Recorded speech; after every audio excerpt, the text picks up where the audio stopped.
জানাজা কেমন করে পড়তে হবে, জানাজা পড়ার নিয়ম কি, জানাজা পড়ার তারিকা কি, কেমন করে জানাজা পড়তে হবে রে ভাই, আজকে আমি আপনাদের সামনে শর্টে ভালো করে কথাটা শোনেন, শর্টে রাখবো। জানাজার নামাজ কেমন করে পড়তে হবে, কারণ শুধু জানাজার লাইনে দাঁড় হয়ে গেলাম, ইমাম সাহেব যা করলেন তাই করে দিলাম, ইমাম সাহেব যেভাবে হাত তুললেন তুলে দিলাম, দোয়া জানি না, জানাজার তারিকা জানি না, দোয়া জানি না, কিভাবে জানাজার দোয়া পড়তে হয় জানি না। আমরা যদি বিনা জানাজার দোয়া না জেনে যদি জানাজার লাইনে দাঁড় হয়ে যায়, তাহলে ভাইরে একটু ভাবা চিন্তা করে দেখেন তো, এরকম নামাজের আল্লাহ রাব্বুল আমিনের কাছে কোনো দাম হবে না। কেমন করে জানাজা পড়তে হবে? সর্বপ্রথম আপনাকে ওযু করতে হবে। ওযু কিভাবে করতে হবে? নবীজি যেই তারিকাতে যেভাবে ওযু করেছেন সেভাবে ওযু করতে হবে। ওযুর দিকে আমি যাব না, কারণ সময় খুব কম, আমার পিছনে আরো দুজন বক্তা আছেন, আল্লাহ বাঁচিয়ে রাখে। ওযু কেমন করে করতে হয় কোনোদিন বলবো, যেদিন নামাজের বয়ান আপনাদের সামনে রাখবো। ওযু করলেন, ওযু করার পর এবার আপনাকে জানাজার নামাজে দাঁড় হইতে হবে, কাতার বান্দি হইতে হবে আপনাকে। কিভাবে লাইন লাগবেন? সুন্দরভাবে আপনি কিভাবে লাইন লেগে গেলেন, আপনি টাকনা থেকে নিচে লুঙ্গি পায়জামা থাকলে উঁচা করে নিলেন, তারপরে ইমাম সাহেব জানাজার নামাজ শুরু করবেন। জানাজার নামাজে আল্লাহু আকবার বলে বুকে হাত বাঁধে, বাঁধে কি বাঁধে না ভাই? হানা বলেন আপনারা। এবার প্রথম আল্লাহু আকবার বলে বুকে হাত বাঁধবেন, কোন দোয়া পড়বেন বলেন তো? কোন দোয়া পড়বেন জি ভাই? কেউ বলতে পারবেন না? আল্লাহু আকবার বলে যখন বুকে হাত বাঁধলেন, তখন এই হাত বাঁধার পর কি দোয়াটা পড়তে হয়? বায়াত বাণী নাই জানাজাতে, জানাজার নামাজে বায়াত বাণী পড়তে হবে না। ভালো করে শুনেন হাদিসটা, জানাজা আপনি পড়বেন, জানাজার নামাজে বায়াত বাণী নাই, বায়াত বাণী আপনাকে পড়তে হবে না। অন্য অন্য নামাজে আপনি বায়াত বাণী পড়বেন, কিন্তু জানাজার যখন নামাজ পড়বেন তখন বায়াত বাণী পড়তে হবে না আপনাকে। আল্লাহু আকবার বলে বুকে হাত বাঁধলে, হাত বাঁধা পর আউযু বিল্লাহি মিনাশ শাইতানির রাজিম বিসমিল্লাহির রহমানির রহিম পড়ে আপনাকে সূরাতুল ফাতিহা পড়তে হবে, ডাইরেক্ট আলহামদুলিল্লাহ সূরা পড়তে হবে। গোটা সূরা আপনি পড়ে দিলেন, তারপরে বিসমিল্লাহির রহমানির রহিম পড়লেন, দিয়ে আর একটা সূরা গালা পড়ে দিলেন। সূরা ইখলাস পড়লেন, সূরা নাস পড়লেন, কিংবা সূরা ফালাক পড়লেন, যে কোনো একটা সূরা পড়ে দিলেন, এক তাকবীর হয়ে গেল। তারপর আল্লাহু আকবার বলে আবার হাত বাঁধলেন। এবার এই জায়গাতে কি পড়বেন? দুরুদ শরীফ পড়তে হবে আপনাকে। আল্লাহুম্মা সাল্লি আলা মুহাম্মদ ওয়া আলা আলি মুহাম্মদ কামা সাল্লাইতা আলা ইব্রাহিম ওয়া আলা আলি ইব্রাহিম ইন্নাকা হামিদুম মাজিদ। আল্লাহুম্মা বারিক আলা মুহাম্মদ ওয়া আলা আলি মুহাম্মদ কামা বারাকতা আলা ইব্রাহিম ওয়া আলা আলি ইব্রাহিম ইন্নাকা হামিদুম মাজিদ। দ্বিতীয় তাকবীর হয়ে গেল আপনার। আল্লাহু আকবার, তৃতীয় তাকবীর আপনি পড়লেন। এবারে আপনাকে জানাজার দোয়া পড়তে হবে, যেটা আমরা মাশহুর দোয়া পড়ি, মোটামুটি সবারই মুখস্থ আছে। কি দোয়াটা? আল্লাহুম্মা গফির লি হাইয়িনা ওয়া মাইয়াতিনা ওয়া শাহিদিনা ওয়া গায়বিনা ওয়া সাগীরিনা ওয়া কাবীরিনা ওয়া যাকারিনা ওয়া উনসানা। আল্লাহুম্মা মান আহইয়াতাহু মিন্না ফাআহইহি আলাল ইসলাম ওয়া মান তাওয়াফাইতাহু মিন্না ফাতাওয়াফাহু আলাল ঈমান। আল্লাহুম্মা লা তাহরিমনা আজরাহু ওয়া লা তাফতিননা বাদা কিংবা ওয়া লা তুযিল্লানা বাদা। এটা হলো কি? জানাজার দোয়া। আল্লাহকে কি বললেন? এটা হলো আরবি কথা, আরবি তো সবাই বুঝি না। আল্লাহকে বলছেন আল্লাহুম, এই আল্লাহ, আল্লাহুম্মা গফির, এই আল্লাহ তুমি মাফ করে দাও, আল্লাহ জি তুমি ক্ষমা করে দাও, লি হাইয়ানা আল্লাহ যত লোক জীবিত আছে আল্লাহ মাফ করে দাও, ওয়া মাইয়াতেনা যত লোক মারা গেছে আল্লাহ সবাইকে মাফ করে দাও, লি হাইয়ানা ওয়া মাইয়াতেনা ওয়া সাগীরিনা ওয়া কাবীরিনা আল্লাহ যত ছোট আছে ওরাকে মাফ করে দাও, আল্লাহ যত বড় আছে ওরাকে মাফ করে দাও, ওয়া যাকারিনা ওয়া উনসানা হে রব্বুল আলামিন যত বেটা ছেলে আছে, যত বেটি ছেলে, যত নর আছে নারী আছে, সমস্ত লোককে তুমি মাফ করে দাও। কত সুন্দর দোয়া করনু। কয়টা লোক দোয়াটার মানে জানছি, জানার চেষ্টাও করি না আমরা। 3 নম্বর তাকবীরে জানাজার দোয়া পড়লেন, তারপর রাসূল বলেছেন আল্লাহু আকবার বলে তুমি 4 নম্বর তাকবীর পড়ো, দিয়া তখন তুমি সালাম ফিরে দাও, আসসালামু আলাইকুম ওয়া রাহমাতুল্লাহ, আসসালামু আলাইকুম ওয়া রাহমাতুল্লাহ। কিন্তু জীবনে যদি কোনো জায়গাতে জানাজা পড়িতে গেলেন আর কোনো জায়গাতে যা কোনো মৌলানা যদি শুধু ডাহিন দিকে সালাম ফিরে দিলেন আসসালামু আলাইকুম রহমতুল্লাহ দিয়ে বাম দিকে আর সালাম ফিরলেন না, তাও হয়ে গেল, ঝগড়া করিয়েন না ওখানে যায়। এই সালামুল বিয়ার কপালে মনে হয় ব্যাম লটকেছে। হ্যাঁ, জীবন ভর দুদিকে সালাম এলো আর এখন একদিকের সালামকে বাদ দিয়ে দিলেই ঝগড়া করতে হবে না। ওটা হাদিসে আছে, ওটাও হাদিসে আছে। এই জন্য দুদিকে সালাম ফিরে দিলেন তাও আলহামদুলিল্লাহ। এবার একদিকে যদি কেউ সালাম ফিরে দেয় তাও চলবে, কিন্তু হ্যাঁ, যে একদিকে সালাম ফিরবে সবাই তো জানে না মশলাটা, ইমাম সাহেবের উচিত যে সব লোকেরাকে বলতে হবে ভাই একদিকে সালাম ফেরা হবে, না তো একদিকে মুখ ঘুরিয়ে থেকে যাবে, এরা খাটলে কবরস্থান পর্যন্ত চলে যাবে, ওরা ইন্তজার করবে হবে আর একদিকে কেন সালাম ফেরে না। ব্যাপারটা কি এরকম হয়েছে মেলা জায়গাতে ঝগড়া হয়েছে তো মাহফিলে যায়। এবারে জানাজার নামাজ পড়া হয়ে গেল, এবার কবরস্থানে যাবেন। কবরস্থানে যখন গেলেন তখন কি দোয়া পড়বেন? কি দোয়া পড়বো? আমাকে দোয়া কি জানেন? ই ভুট্টা কোন গলা ভুট্টা লাগালছে বে, 35-20 লাগালছে নাকি ভুট্টা? ওরে আল্লাহ, ইয়ার দেখে গরমা ধানের বীজটা কত মোটা মোটা হয়ে গেছে। হ্যাঁ, কোন খাদ দিয়েছে? এই দেখেন। আর একজন তখন বলছে আমি রাত 12টা দেশে খাদ ছিটেছে। এগুলা হলো আমার দোয়া। এরে মুসলমান, আল্লাহর নবী বলেছেন যাকে তুমি উদ্ধার করতে গেছো সারা জীবনের মতো তুমি যাকে বিদায় করতে গেছো আর তোমার জীবনে দেখা হবে না, সারা জীবনের মতো তাকে বিদায় করতে গেছো রে, তাকে তুমি উদ্ধার করতে গেছো। এই জন্য দুনিয়ার তুমি গল্প না করে তার বকশিসের জন্য তুমি দোয়া করো, আল্লাহুম্মা গফির লাহু ওয়ারহামহু ওয়াসাব্বিতহু আলাল ঈমান, আল্লাহুম্মা গফির লাহু ওয়ারহামহু ওয়াসাব্বিতহু আলাল ঈমান। আয় আল্লাহ, তার জীবনের গুনাহ মাফ করে দাও। আল্লাহ জীবনে জানা অজানা সাগীরা কাবীরা আল্লাহ যে জীবনে কোনো গুনাহ হয়ে থাকে তুমি মাফ করে দাও। ওয়ারহামহু, আল্লাহ তারপরে তুমি রহম করো, আল্লাহ তারপরে তুমি দয়া করো, আল্লাহ তারপরে তুমি রহম করো, এবং আল্লাহ ঈমানে রাখো, আল্লাহ ঈমানের উপরে তাকে তুমি সাবিত কদমে রাখো আল্লাহ। এবারে আমরা মাটি দিতে যাই, এই দোয়াগুলা কিন্তু পড়ি না ভাই, দুনিয়ার গল্প করি। কবরস্থানে যখন যাবেন তখন এই মজলিসের মধ্যে যতটি লোক আছে যদি আমি বলে দিই ভাই কবরস্থানে যখন যাবেন তো কি সালাম দিবে কহেন তো? কয়টা লোক পারবো সালাম দিতে? এমনি গ্রাম দিয়ে হাঁটবো তো মুখ ভারী করে হাঁটবো, লাগে পাউরুটি বিস্কুট মুখে ভরা আছে, সালাম দিনা কবে? রাসূলের হাদিস, এক মুসলমান আর এক মুসলমানের পরে 7টা হক, কোন হাদিসে 6টা আছে, তার মধ্যে একটা হলো কি ইজা লাকিতাহু ফাসাল্লিম আলাইহি, যখন কোন মুসলমানের সাথে দেখা হবে প্রথমে সালাম করো।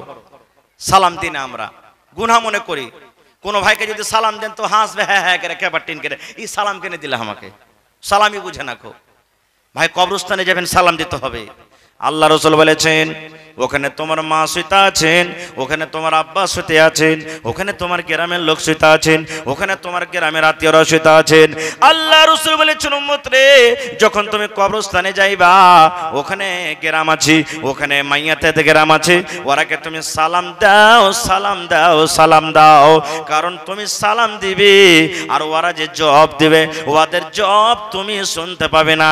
কিন্তু নবী বলেছেন ওদেরকে তুমি সালাম দাও, ওরাকে তুমি সালাম দাও।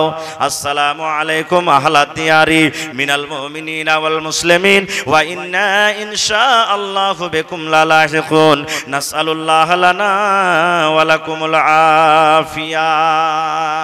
এটা কবরস্থানে যখন যাবেন তখন দোয়াটা পড়বেন। কবরস্থানে যাওয়ার পরও আমাদের গল্প এটা লাগছে কি যে ওই সুলেমান মারের কবে এটা রে, এটা লাগছে ওই আব্দুল্লাহর এটা ভাইয়ের কবর, এটা মানে সব কবর চিনাচিনি হবে। কিন্তু ভাইরে মুখ দিয়ে যে কথাটা বাহির করছেন ওর লাগে একটু মাগফিরাতের দোয়া তো করেন। হ্যাঁ, আল্লাহ নবীর জামাই হযরত উসমান রাদিয়াল্লাহু তাআলা আনহু, যে উসমানের নবীকে দুনিয়াতে নবীজি তার ব্যাপারে বলেছেন উসমান তুমি জান্নাতে যাবে, সেই উসমান যখন কবরকে দেখতেন, কবরকে দেখে এত কাঁদতেন চোখের পানিতে সমস্ত দাড়ি ভিজে যেত। সাহাবায়ে কেরাম বললেন হ্যাঁ গো উসমান, ব্যাপার কি? জাহান্নামের বয়ান হয় তখন তুমি জাহান্নামকে দেখে অত কান্দো না, যত কান্দন তুমি কবরকে দেখে কাঁদছো। কবরে কি এমন জিনিস আছে যে কবর দেখতে গেলে তোমার চোখ দিয়ে পানি ঝরতে ঝরতে দাড়ি সমস্ত ভিজে যায়? এ আমার ভাইরা মায়েরা খালারা শুনেন, এবারে উসমান গানি কে বলছেন, হে আমার ভাইরা, হে আমার বন্ধুরা, হে আল্লাহ নবীর সাহাবীরা শুনো রে, আল্লাহ রাসূল বলেছেন মানুষের মতের পর, মানুষের মৃত্যুর পর, মানুষের মতের পর সর্বপ্রথম মানুষের মানজিল হবে, স্থান হবে কবর। কবরে মানুষকে প্রশ্ন করা হবে, কবরে মানুষকে তিনখানা সওয়াল করা হবে। যেই কবরের পরীক্ষাতে পাস করে যাবে, নবী বলেছেন কিয়ামতের সমস্ত জায়গাতে পাস করে যাবে। আর যারা কবরের পরীক্ষাতে ফেল করে যাবে, নবী বলেছেন কিয়ামতের কোন জায়গাতে তারা পার করতে পারবে না। তাই নবী বলেছেন, হে আমার উম্মতরা, তোমরা কবরের আযাব থেকে বাঁচো, কবরের আযাব থেকে বাঁচো, কবরের আগুন থেকে তোমরা বাঁচো, কবরের শাস্তি থেকে বাঁচো। কি বলে বাঁচবে? নবী দোয়া শিখিয়ে দিয়েছেন, আল্লাহুম্মা ইন্নী আউযু বিকা মিন আযাবিল কবরে, আল্লাহুম্মা ইন্নী আউযু বিকা মিন আযাবিল কবরে, আল্লাহুম্মা ইন্নী আউযু বিকা মিন আযাবিল কবরে। দোয়াটা কখন পড়তে হবে রে ভাই? দোয়াটা কখন পড়তে হবে গাম্মা? যে কোনো টাইমে, যে কোনো সময়তে দোয়া পড়বেন, দোয়া মানা নাই।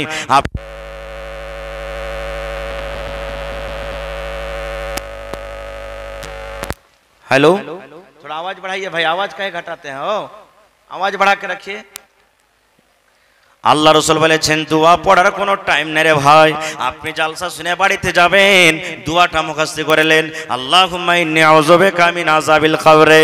আপনি মার্কেট চলে যাবেন, হাল বাইতে চলে যাবেন, ঘাস কাটতে যাবেন, মোটরসাইকেল আপনি চড়ে যান, দোয়াটা পড়েন, দোয়াটা পড়েন। আপনি নামাজ যখন পড়বেন, আপনি প্রথমে তাশাহুদ পড়লেন, তারপরে দুরূদ শরীফ পড়েন, তারপরে আল্লাহুম্মা ইন্নী যালামতু নাফসি পড়েন, তারপরে আপনাকে সালাম ফেরার আগে আগে দোয়াটা পড়তে হবে, আল্লাহুম্মা ইন্নী আউযু বিকা মিন আযাবিল কবরে। আল্লাহ তুমি কবরের আযাব থেকে তুমি বাঁচিয়ে লিও আল্লাহ। যেদিন আমি মরে যাব, লোকজন যখন আমাকে কবরের ভিতরে আল্লাহ রেখে দেবে, সেদিন আল্লাহ কবরের আযাব থেকে তুমি আমাকে বাঁচিয়ে লিও। আর একটা এর পড়ার খাস টাইম আছে, ভালো করে শুনেলেন। আল্লাহ রাসূল বলেছেন যদি কোনো মুমিন, যদি কোনো মুমিনা, যদি কোনো আল্লাহর বান্দা বান্দি ফজরের নামাজের পর 3 বার দোয়াটাকে পড়তে পারে। কোন নামাজের পর?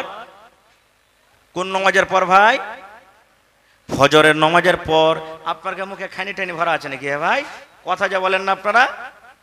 আল্লাহ রাসূল বলেছেন ফজরের নামাজের পর 3 বার যদি দোয়াটাকে পড়তে পারেন, এই মতো যদি মাগরিবের নামাজের পর 3 বার যদি আপনি দোয়াটাকে পড়তে পারেন, আল্লাহ রাসূল বলেছেন যেমনই ফজরের নামাজের পর আপনি পড়লেন, কবর আল্লাহকে বলবেন, কবরের মুখ ফুটে যাবে। কবর আল্লাহকে বলবেন মাবুদরি, ওই কুসওয়াহা মোহনপুরের আব্দুল্লাহ হালেমা জায়েদা, আল্লাহ আমার কাছ থেকে পানা চেয়েছি, আল্লাহ আমার শাস্তি থেকে আল্লাহ বাঁচতে চেয়েছে, হে রব্বুল আলামিন আমি কবর, আল্লাহ আমি মাটির কবর ওই আব্দুল্লাহ আব্দুর রহমানের জন্য, ওই খালেদা জায়েদার জন্য আমি সুপারিশ করছি। আল্লাহ যেদিনই মরে যাবে আর মরার পর আমার ভিতরে আসবে, আল্লাহ দয়া করে তুমি আমার আযাব থেকে তুমি বাঁচিয়ে নিও। এই মতো মাগরিবের নামাজের পর যখন 3 বার আপনি পড়বেন, আবার কবর আল্লাহকে বলবেন রব্বুল আলামিন তোমার অমুক বান্দা বান্দি আমার কাছ থেকে আল্লাহ বাঁচতে চেয়েছে, হে রব্বুল আলামিন মরার পর যেদিন আমার বুকের ভিতরে আসবে আল্লাহ, ওই দিন দয়া করে আল্লাহ তুমি আমার শাস্তি থেকে তুমি তাকে বাঁচিয়ে নিও। এটা খাস ফজিলত কখন? ফজরের নামাজের পর আর মাগরিবের নামাজের পর যদি কেউ 3 বার করে পড়তে পারে, তাহলে যদি আরবিতে বলতে না পারেন দোয়াটা আল্লাহুম্মা ইন্নী আউযু বিকা মিন আযাবিল কবরে যদি বলতে না পারেন, তো এই কথাটা বাংলা ভাষাতে বললেন আপনি, আল্লাহ জি কবরের আযাব থেকে তুমি বাঁচিয়ে নিও, আল্লাহ কবরের আযাব থেকে বাঁচিয়ে নিও, আল্লাহ কবরের আযাব থেকে তুমি বাঁচিয়ে নিও। এতখানি বলেন তাও যথেষ্ট। আরবিটা না পারেন এতখানি বলে দিলেন তাও যথেষ্ট। এবারে মাইয়াতকে কবরস্থানে নিয়ে গেলেন, দোয়া পড়ে দিলেন আপনি কবরস্থানে যাওয়ার। এবার আপনি মাইয়াতকে রাখবেন, কবরের ভিতরে রাখবেন। কি দোয়া পড়বেন ভাই বলেন সামনে থেকে? কবরে মাইয়াতকে রাখার দোয়া কি?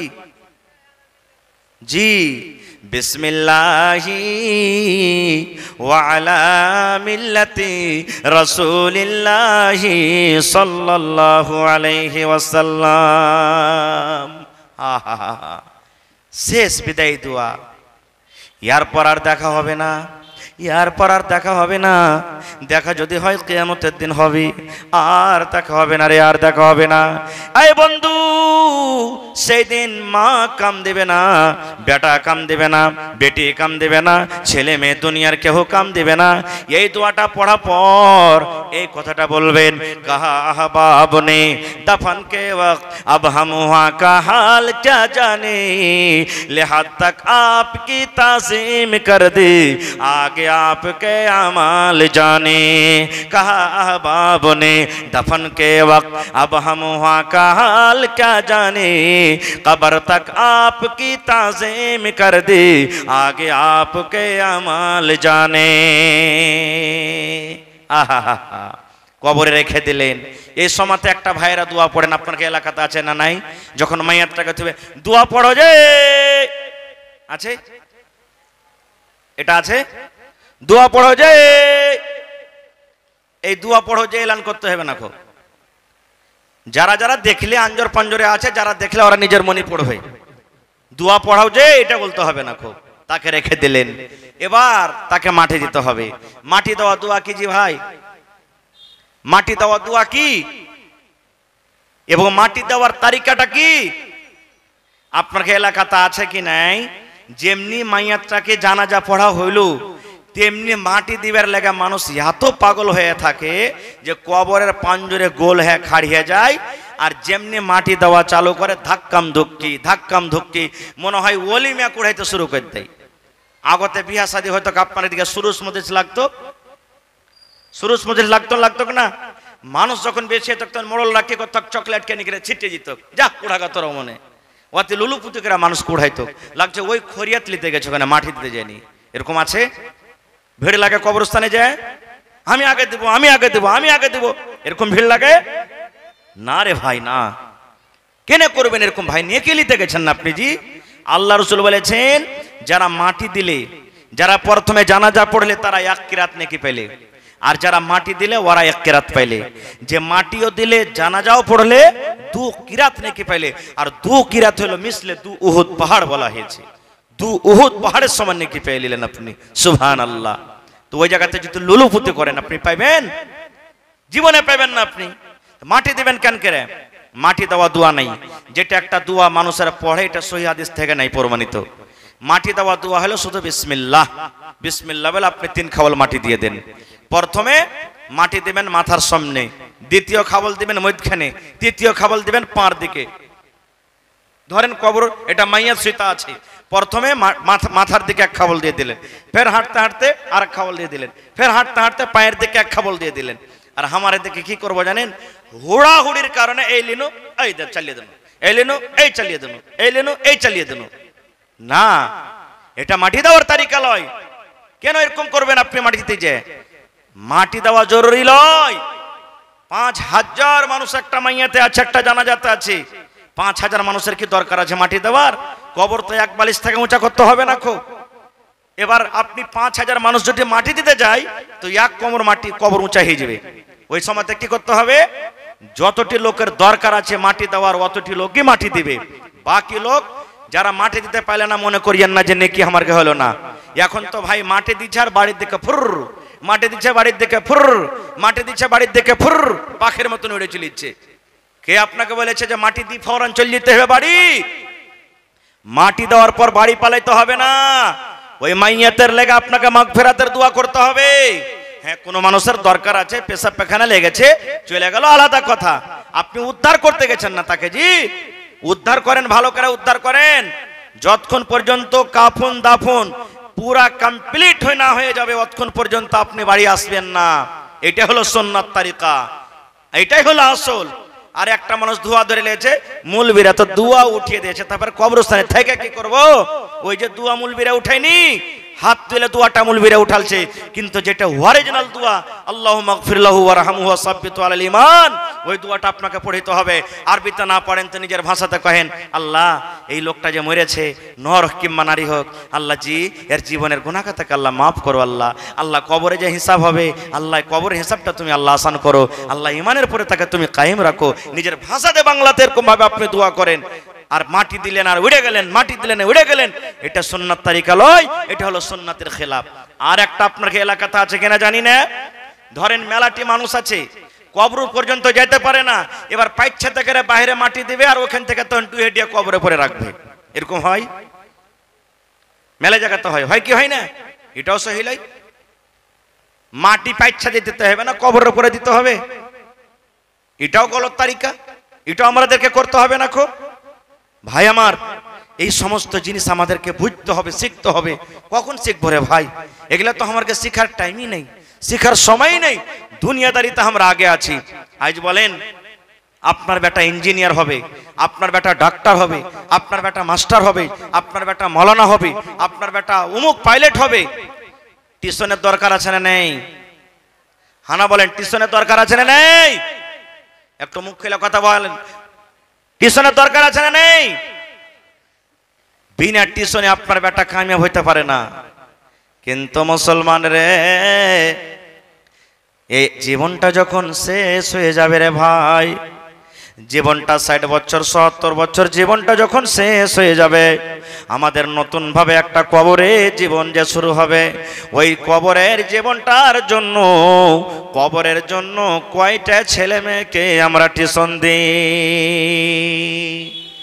টিউশন কি আমরা দিই? জীবনে আমরা টিউশন দিই না ভাই। ভাইরি হযরত আবু হুরায়রা রাদিয়াল্লাহু তাআলা আনহু, আল্লাহর একজন, আল্লাহ নবীর একজন সাহাবী, খুব নেককার সাহাবী, ওর সমান হাদিস কেউ মুখস্থ করতে পারেনি। ওই আবু হুরায়রা যখন মরছেন, চোখ দিয়ে পানি ঝরছে, সাহাবায়ে কেরাম বলছেন, হ্যাঁ গো আবু হুরায়রা, ছেলে মেয়ে বলে কি মনে পড়েছে? ছেলে মেয়ে বলে কি মনে পড়েছে যে তোমার চোখ দিয়ে পানি ঝরছে? হযরত আবু হুরায়রা রাদিয়াল্লাহু তাআলা আনহু বললেন, ও আল্লাহ নবীর সাহাবীরা, আমি মরে যাব, আমার মত হয়ে যাবে রে, আমার মত বলে কোনো ডর নাই, মত বলে কোনো ভয় নাই, ছেলে মেয়ে বলে আমার মনে আসেনি, এই জন্য আমি কান্দি রে ভাই।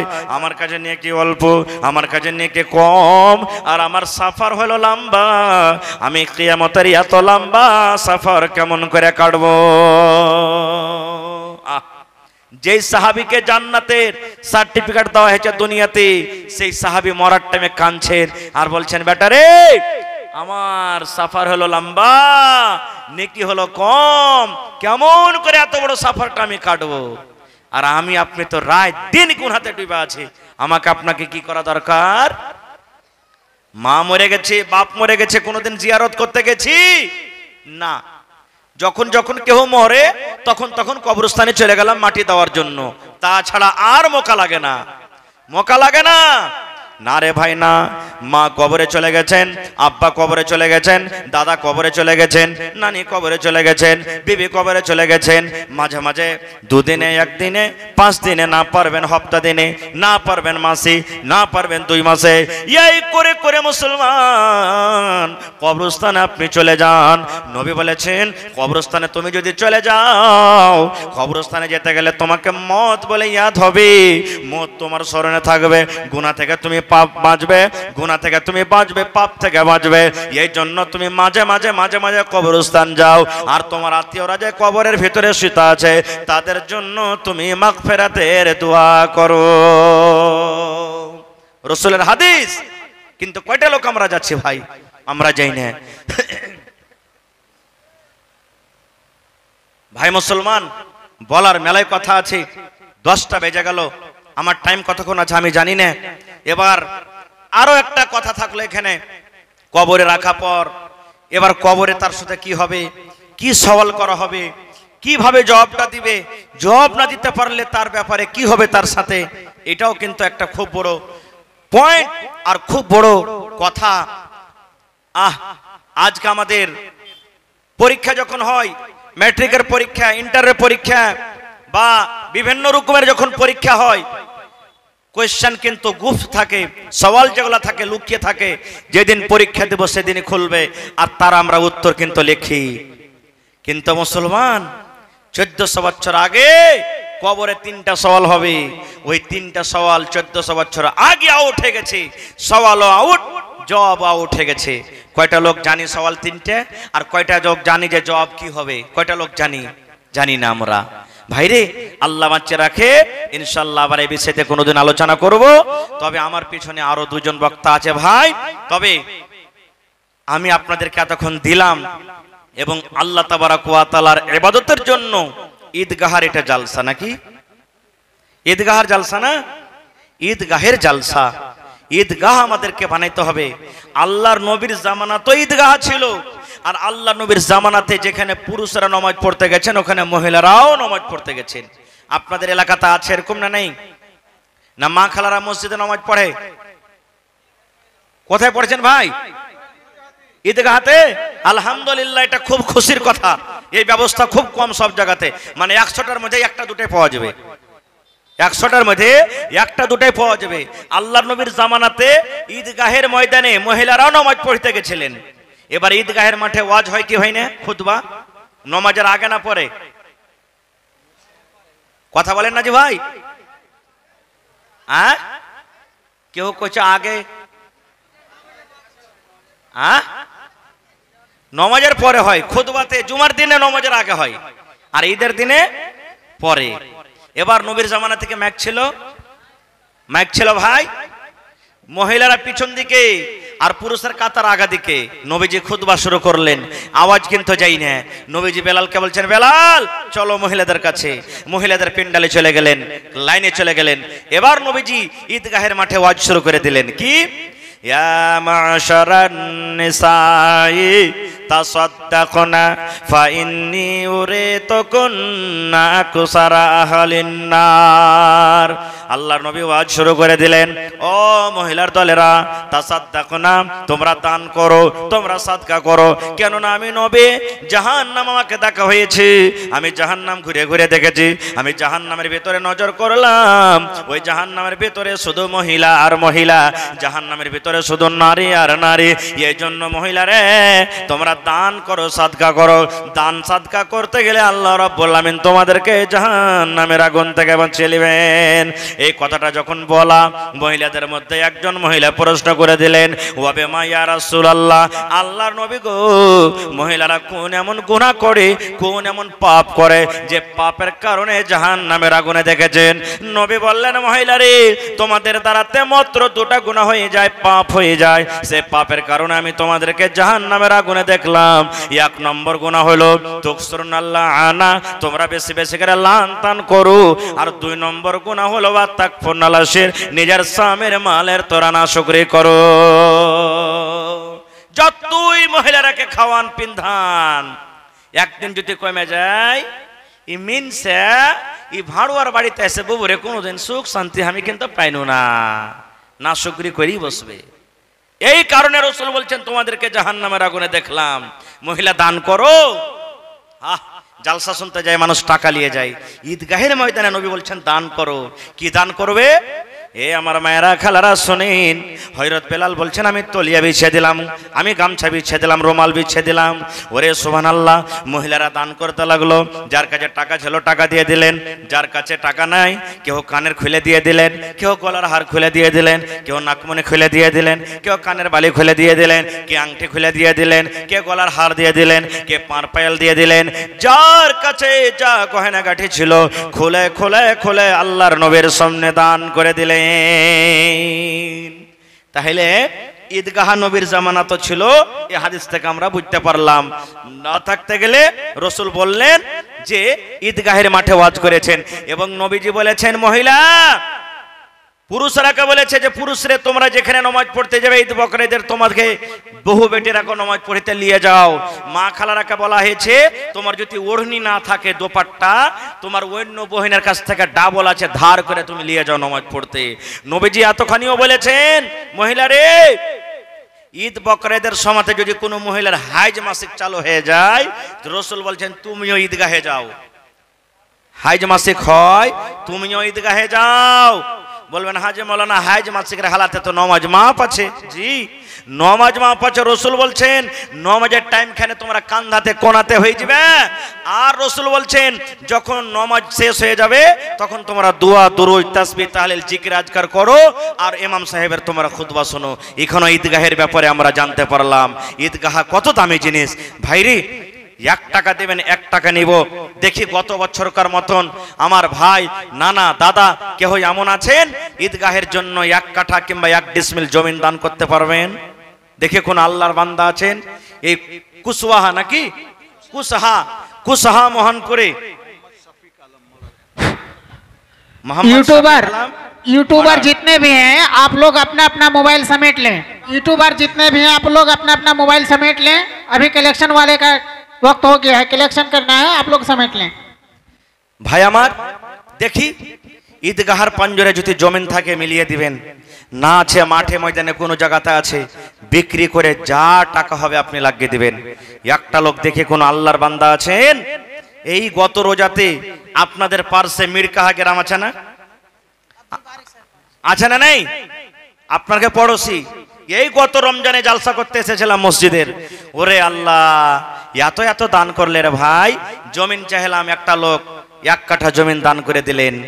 শেষ পর্যন্ত যে ঘরে লোহা লাগাই না, লোহার কোড়া গালা, 2টা লোক লোহার কোড়া গালে এসে হাজির করে দিলাম, মৌলানা এটাও দান করে দিলাম। আল্লাহুস সামাদ। দেখি কোন আল্লাহর একটা বান্দা আছেন 20,000 টাকা দান করতে পারবেন ঈদগাহের জন্য? দেখি কোন আল্লাহওয়ালা এমন আছেন 10,000 টাকা কেউ দান করতে পারবেন? 5 থেকে 10টা লোক দেখে কোন আল্লাহর বান্দা আছেন 5,000 5,000 5,000। এবং যতটি মাহফিলে লোক আছেন ভাই, 100টা লোককে আমি দেখবো 1,000 2,000 1,000 2,000